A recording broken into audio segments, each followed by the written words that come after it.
via aérea, intubação de emergência para estudantes de medicina. Meu nome é Sandro. Trabalho há mais de 30 anos com terapia intensiva, anestesiologia e emergência. Hoje eu vou te mostrar o básico da intubação orotraqueal, o que você realmente precisa saber para não passar aperto e também para não entrar nas estatísticas de erros. Isso aqui não é um curso de via aérea, é só uma introdução para vocês terem uma ideia do passo a passo seguro e objetivo, pensando na realidade do pronto-socorro. Os objetivos dessa introdução são dar os fundamentos teóricos e práticos, dando orientação sobre equipamentos necessários, técnicas utilizadas e prevenção de complicações. Anatomia, o mínimo que você precisa saber. Você já viu anatomia de via aérea durante o seu curso, então não vamos perder tempo com detalhes teóricos. Você precisa ser capaz de reconhecer algumas estruturas durante a laringoscopia. São essas estruturas fundamentais para reconhecer: epiglote, pregas vocais ou cordas vocais, laringe e traqueia. Você deve ainda identificar a valécula, que é um ponto importante. Nela se encaixa a ponta do laringoscópio. Sem identificar essas estruturas, a intubação vira um tiro no escuro. A intubação orotraqueal nada mais é do que passar um tubo pela boca até a traqueia para poder ventilar adequadamente um paciente. Durante a intubação, seus objetivos são visualizar as pregas vocais, passar o tubo entre elas através da rima glótica, avançar o tubo para dentro da traqueia, insuflar o cuff quando houver, confirmar que o tubo está realmente na traqueia, idealmente com capnometria, mas na maioria das vezes é indisponível, então use os outros métodos. Na emergência, quase nunca teremos todos os recursos ideais. Então você precisa saber trabalhar com o mínimo sem perder a segurança. Por que intubar? Principais indicações.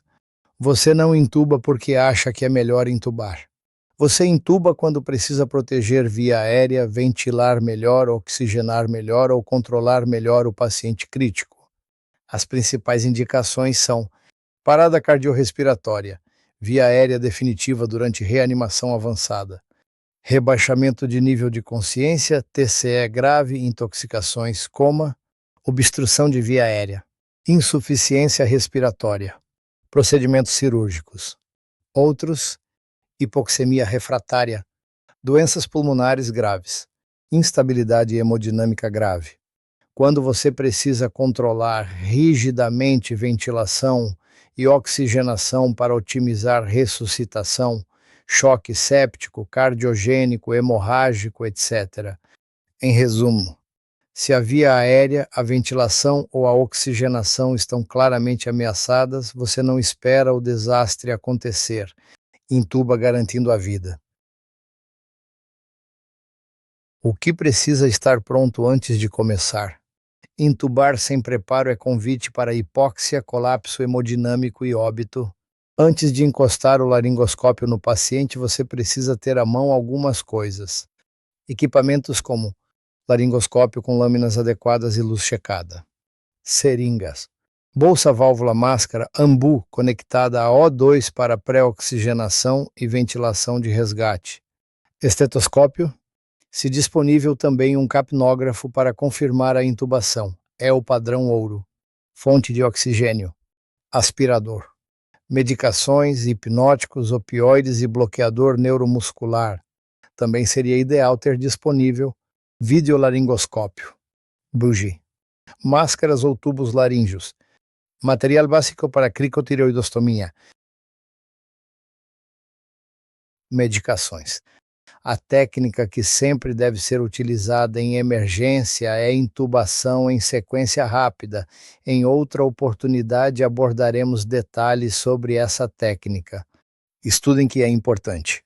Em resumo simplista, é uma técnica em que você não ventila o paciente, você pré-oxigena para evitar broncoaspiração. Hipnóticos mais utilizados. etomidato, ketamina, propofol ou midazolam, escolhidos conforme hemodinâmica, escolha um deles com base na situação clínica. Bloqueadores neuromuscular. Succinilcolina ou rocurônio, respeitando contraindicações. Pela literatura, os dois únicos indicados para esse tipo de intubação. Pré-medicação. Opioide, fentanil ou alfentanil, suporte hemodinâmico. Vasopressor pronto, noradrenalina em infusão, por exemplo, e cristalóide, se indicado. Como alternativa, podemos ter solução de adrenalina devidamente diluída. Pós-intubação. Sedação e analgesia contínuas em doses adequadas. Frase para não esquecer. Intubação sem preparo de equipamentos e drogas é procedimento de alto risco com grande probabilidade de complicações.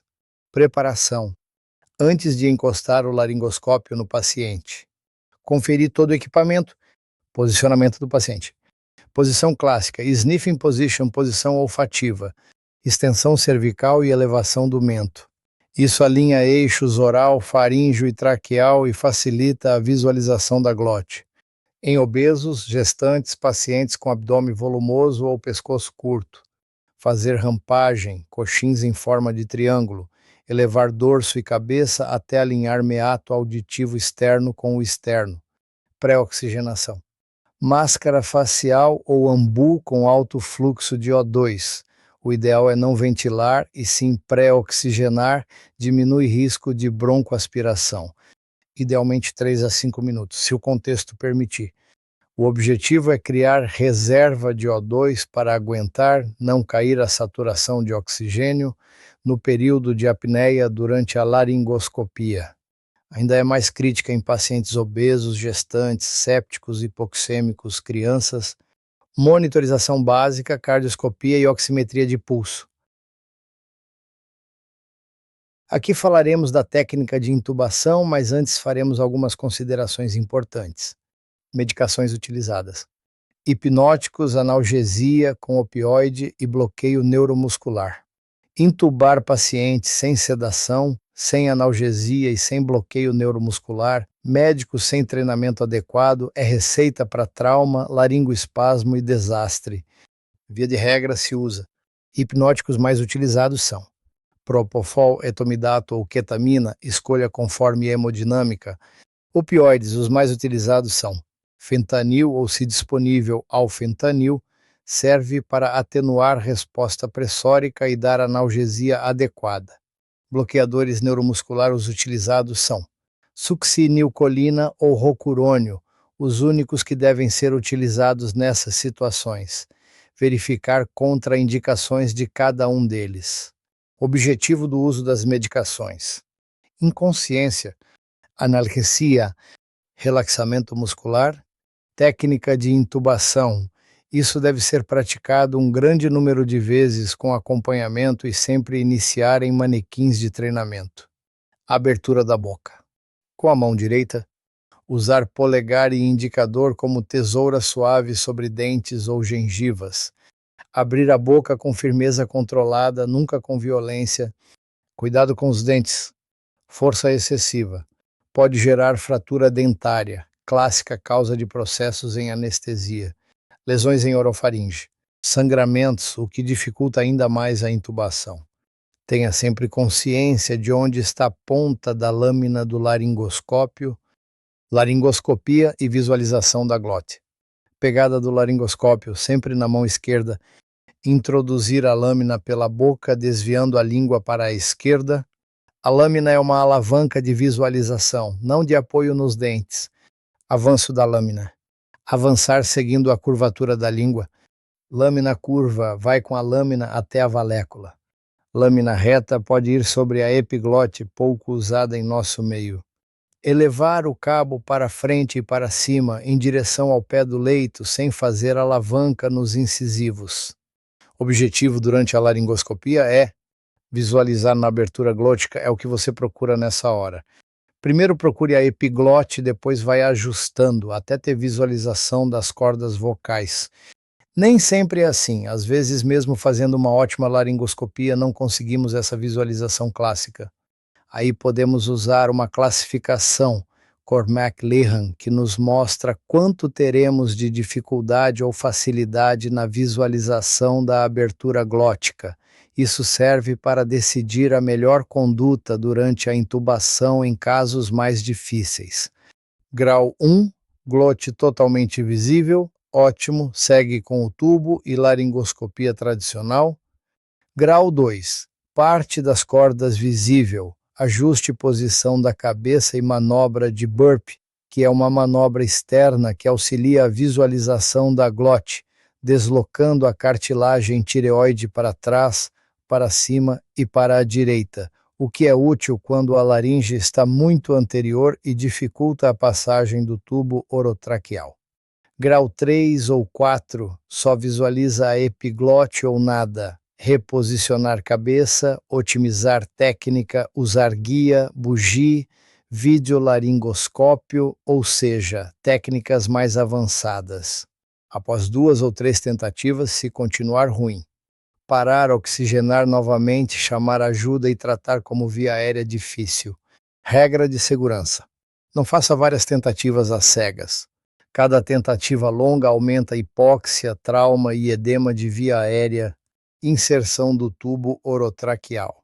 Preparação do tubo. Escolher diâmetro apropriado.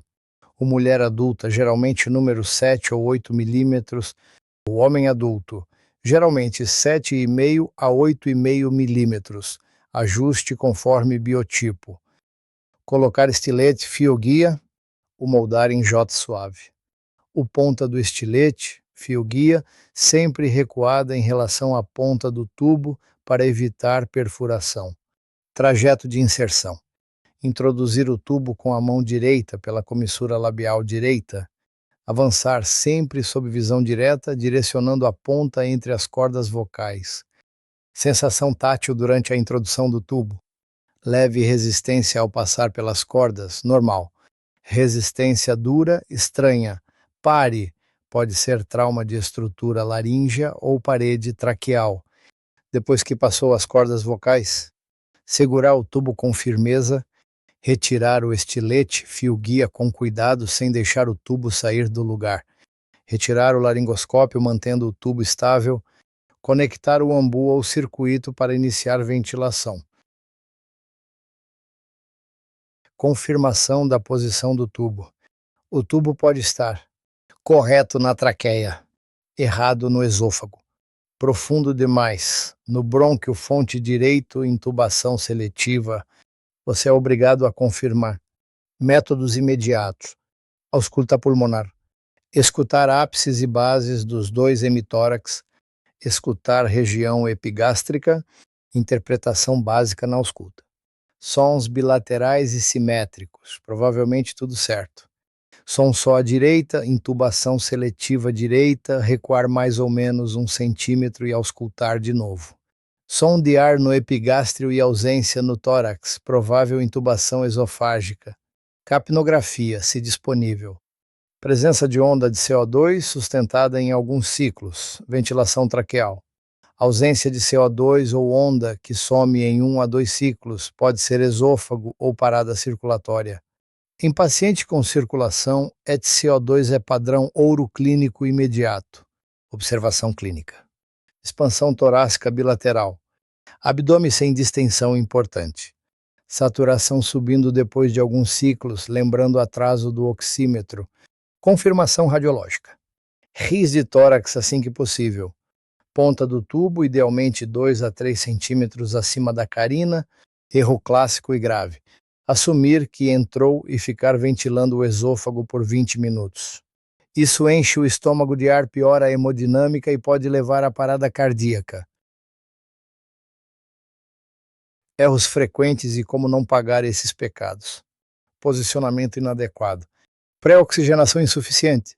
Força excessiva e insistência. Várias laringoscopias traumáticas, lesão de laringe, perfuração, edema, sangramento. Intubação seletiva. Não confirmar posicionamento do tubo. Conduta segura. O máximo 2 a 3 tentativas intercalando com reoxigenação. Ou se não conseguiu, chama ajuda e muda a estratégia. Videolaringoscopia, uso de bugie, máscara laríngea ou via aérea cirúrgica. Ignorar o conteúdo gástrico. Pacientes sem jejum, jejum desconhecido ou com esvaziamento gástrico lento, lembrar do Ozempic, Mounjaro e outros, alto risco de broncoaspiração. Medidas possíveis. Indução em sequência rápida sempre deve ser utilizada em situações emergenciais. Sonda naso orogástrica para drenagem prévia em contextos adequados. Pressão cricoide é controversa, mas ainda usada em alguns serviços. Relaxar depois de intubar. Intubar não é o fim, é o meio do processo. Depois de confirmar a posição, você ainda precisa insuflar o CUF, o com volume adequado, idealmente guiado por manômetro. Fixar o tubo, o com fita, cadarço ou dispositivo específico. Conectar ao ventilador ou ambo. O ajustar parâmetros ventilatórios conforme o caso. Sedação contínua e analgesia. O evitar despertar agitado, autoextubação e sofrimento. Radiografia de tórax. O confirmar profundidade e procurar complicações como pneumotórax. Esquecer da analgesia. Só sedar sem analgesia é permitir dor e memória peritraumática desagradável. Sempre associar sedação contínua e analgesia adequada, opioides, por exemplo, principalmente em intubação prolongada. Relembrando, preparo adequado, posição, pré-oxigenação, medicações, plano B. Lembre da anatomia básica, use a técnica correta, confirmação é obrigatória. Prepare sempre todo o material. Execute a intubação com técnica adequada. Abertura gentil, laringoscopia correta, passagem do tubo sob visão direta. Para intubar tem que ver o que está fazendo. Confirme sempre. Ausculta e, se possível, capnografia, depois raio-x de tórax. Respeite seus limites. Se não deu em poucas tentativas, recua, oxigena, pede ajuda e replaneja. Isso é sinal de maturidade, não de fraqueza. Esse tipo de abordagem é o que separa quem controla a via aérea com segurança de quem gera complicações evitáveis. Se esse conteúdo te ajudou a organizar a cabeça para o plantão, deixa seu like, se inscreve no canal e compartilha com aquele colega que ainda tem medo de pegar no laringoscópio. Isso que acabaram de assistir é somente uma introdução. Deve ser realizado treinamento prático, mentoria e estudo constante. Pensem bem, você vai estar trabalhando e com certeza vai se deparar com essa situação. A vida do paciente vai estar nas suas mãos. Espero que isso ajude vocês de alguma forma. Espero ainda continuar contribuindo para que tenham sucesso profissional. Como citei antes, isso foi só uma introdução básica para iniciar no assunto. Em próximos vídeos, podemos aprofundar em via aérea difícil, sequência rápida de intubação e intubação em cenários específicos ou outros assuntos do interesse de vocês.